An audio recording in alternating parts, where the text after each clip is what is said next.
Azimio, hao watu walikuwa na azimio.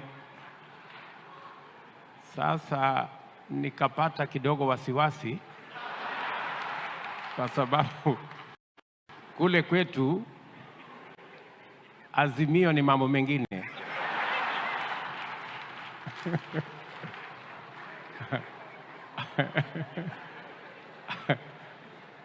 Azimio ni chama ya upinzani, iko na fujo kweli.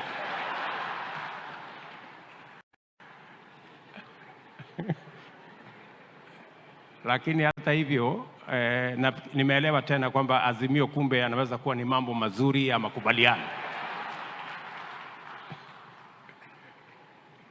Alafu mwisho wacha nimsaidie, Kiswahili changu ni bora kuliko ya Lari, mtu wa kutoka kijiji yangu huko nyumbani. Amesema hapo ya kwamba mnatuzungumzia na Kiingereza ambayo sio kizuri, na sisi tunaongelesha Kiswahili ambazo sio kizuri. Vile alikuwa anataka kusema ni kwamba mnatuzungumzia na Kiswahili sanifu, na sisi tunawazungumza. Happy to participate in this very important forum around the most important subject of our time, about food.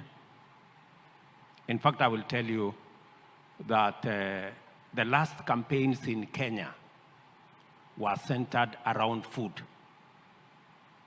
The cost of food, the cost of living is in proper context because it speaks to a very important subject, not just globally, not just regionally.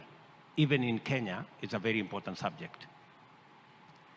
And it is an important subject because without many things, you can live without technology, you can fail to have airtime and many other things.